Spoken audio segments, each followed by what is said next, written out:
안녕하십니까. 제이 큐레이터입니다. 오늘 3월 24일 화요일, 오늘은 여섯 번째 표적이기도 한 소경을 치유하신 사건에 대한 이야기를 해보려고 합니다. 드디어 9장으로 넘어왔습니다.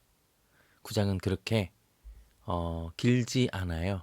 40절까지밖에 없습니다. 한 5, 60절까지 있었던 장들 비교해 볼 때 너무너무 쉽죠? 요한복음이 전체적으로 21장밖에 안 되는데 절이 조금 길어요. 그리고 담긴 의미들을 이렇게 신학적으로 요한이 잘 풀어서 설명을 해놨기 때문에, 그러니까 해석이 들어가 있기 때문에 좀 길어요. 마가복음 같은 경우도 뭐 길지만 그건 사건 위주로 돼 있어서 간단한데 요한복음은 조금 해석이 깁니다. 오늘 사건은 7가지 표적이 나오는데 성경에, 요한복음에, 그중에 여섯 번째 표적인 소경을 치유하신 사건, 실로암 사건에 대한 이야기를 해보려고 합니다. 오늘 어떤 의미가 있을까요? 한번 살펴보도록 하겠습니다. 제가 중요한 부분 이제부터 좀 별표랑 체크 포인트를 좀 찍어봤어요.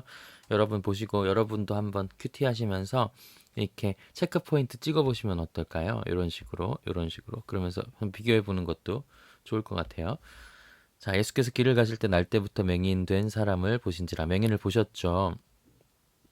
제자들이 물어 이르되 랍비여, 이 사람이 맹인으로 난 것이 누구의 죄로 인함이니까, 자기니까, 그의 부모니까, 이런 질문을 합니다. 그리고 예수님께서는 죄로 인함이 아니다, 그에게서 하나님이 하시는 일을 나타내고자 함이라라고 말씀하십니다. 그냥 쑥 지나갈 일인데 이 맹인을 치유한 이 사건이 이 3절에서 체크 포인트가 3개나 됩니다. 조금 살펴보고 넘어갈게요. 날 때부터 맹인된 사람을 보신 거예요.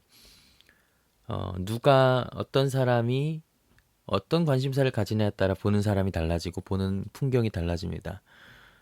제가 이제 어쩔 수 없이 차가 필요해서 이제 운전면허를 늦겠다고 차를 나중에 사게 됐는데, 중고로 샀죠. 싸게 샀는데, 사기 전에 한두 달 정도 이렇게 구매를 결정하고 고민하고 찾아보면서 지하철을 타는데, 그때까지 보지 못했던 풍경들이 있었어요. 저는 몰랐는데 집에서 전철역으로 가는 길만 해도, 회사로 가는 길만 해도, 음, 자동차 영업소가 굉장히 많았다는 걸 알게 된 거예요. 그전에는 한 번도 그런 생각을 한 적이 없었단 말이죠. 예수께서 길을 가실 때 날 때부터 맹인된 사람을 보신 것은 어쩌다 지나가면서 맹인된 사람을 본 게 아니고, 그분의 관심사가 그 맹인과 가난하고 병들고 쓰러진 자들의 관심이 있었기 때문에 그들이 보인 겁니다. 다른 사람은 맹인을 볼 수 없어요. 이 맹인은 할 수 있는 일 없게 구걸하는 사람이었어요. 이것부터 우리는 되게 중요한 구절로 보아야 합니다. 그리고 제자들이 잘못된 인식을 가지고 있어요. 율법주의적 인식이죠. 여러분 이쯤 되면 좀 익숙하시죠. 이가 맹인이 된 것은 무슨 원인이 있을 거라고 그냥 정지하고 판단해버리는 거예요. 누구의 죄 때문입니까? 이 맹인이 자기가 잘못한 겁니까? 그의 부모의 문제입니까? 이게 율법주의의 가장 큰 폐해거든요. 이 사람이 아파요. 장애예요. 뭐 마음이 아파요. 무슨 문제가 있어요. 다쳤어요. 죽어가는 병이 걸렸어요. 분명히 저 사람이 죄가 있을 거다라고 생각해 버리는 거죠. 욥기가 그런 내용을 담고 있는데요. 이 제자들도 그런 생각 아직도 가지고 있는 거죠. 예수님이 이렇게 말합니다. 부모의 죄로 인함이 아니고 하나님이 하시는 일을 나타내고자 함이라. 이걸 오해하면 이렇게 풀 수 있어요. 하나님이 영광을 드러내기 위해서 맹인이 되었다? 이게 아니고요.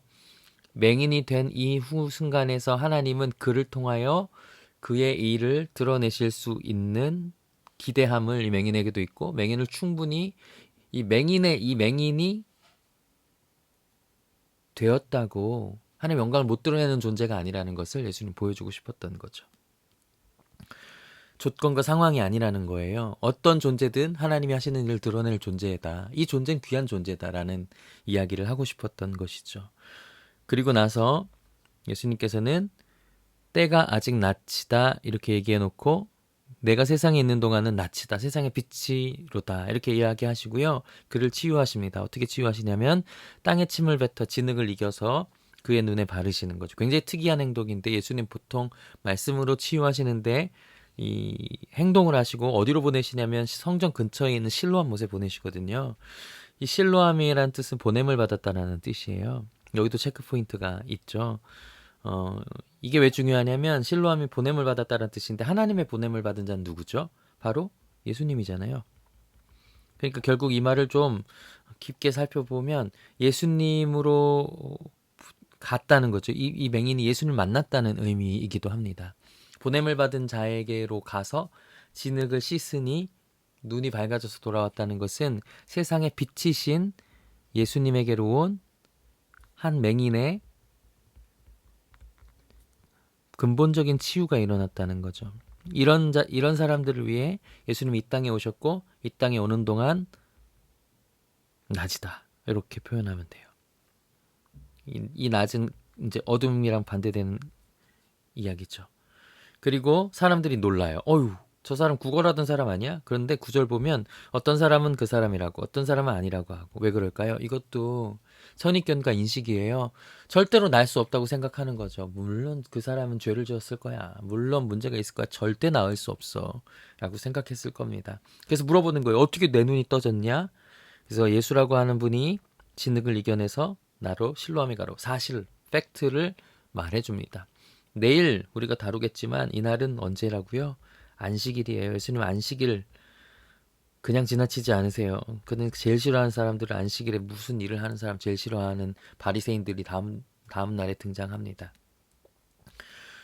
이것은 6번째 표적이에요. 요한복음 7개 표적이 있는데요. 이걸 6번째 표적이라고도 하고 5번째 표적이라고도 하는데, 표적은 사인, 기적이 아니에요. 그러니까 가리키는 게 있다는 거예요. 이 가리키는 것은 무엇을 의미하는지는 내일 더 자세하게 나오고요. 오늘도 그 의미가 조금 나오긴 하지만 이 내용으로 우리가 큐티를 하면 좋을 것 같아요. 이 질문 3가지가 좀 있는데요. 제가 가져와 봤어요. 제자들이 물어본 이유, 아까 말했죠. 기본적으로 갇혀있는 율법주의관 때문에 물어보는 거예요. 아마 수많은 질문들을 했을 거예요. 예수님에게. 가장 어리석은 질문이기도 하고 어쩔 수 없는 한계이기도 하죠. 예수님은 그러면 왜 이런 액션을 취했을까요? 아까 제가 얘기하지 않았는데요. 어떤 학자들은 이렇게 이야기합니다. 땅에 침을 뱉어 진흙을 이겨서 그의 눈에 바르신 것은 그의 눈에 흙으로 새롭게 창조를 지으시는 것, 새로운 삶을 그에게 보여주시는 행위다. 이런 얘기를 하는 학자들도 있고요. 이런 액션을 통해 실로암으로 보내기 위함이다. 왜냐하면 실로암은 보냄을 받았다는 뜻이고 그 자체는 예수를 뜻하니까 글로 보내셨을 것이다 라고 이야기하는 학자도 있습니다. 여러분 보시기에 편한 것이, 좀 나은 것이 무엇인가요? 저는 다 의미가 있다고 생각합니다. 3번째 질문, 사람들은 나은 사람을 왜 못 알아보았을까? 말씀드렸지만 그들에게 이 뱅인이 나을 거라는 생각은 하지 못했던 것 같아요. 오늘 이 질문들에 대한 답을 좀 했고요. 여러분 오늘은 어떤 느낌이 있으셨나요? 저는 1절이 정말 기억에 남아요. 길을 가실 때 날 때부터 맹인된 사람을 보신지라. 이 말을 바꿔 얘기하면 그의 모든 관심사, 그의 모든 하나님의 일을 하기 위한 모든 관심은, 모든 집중은 약자들에게 있었구나. 맹인들에게 있었구나. 제가 차를 사려고 할 때, 무엇을 사려고 할 때 그것만 보이는 것처럼 예수님의 눈에는 계속 이들이 어른거렸구나. 보이기만 하면 가서 그들에게 손을 잡아주고 그들을 위로하시고 거기에 하나님의 능력이 더해져서 치유가 되고, 이것이 메시아이신 예수 그리스도께서 하나님의 영광을 드러내신 일이구나. 나는 어떤 포커스로 오늘 하루를 또 살아갔는가, 이런 생각을 오늘 해보면서 큐티를 마무리하려고 합니다. 여러분도 한번 생각해보면 어떨까요? 오늘까지 여기까지 하겠습니다.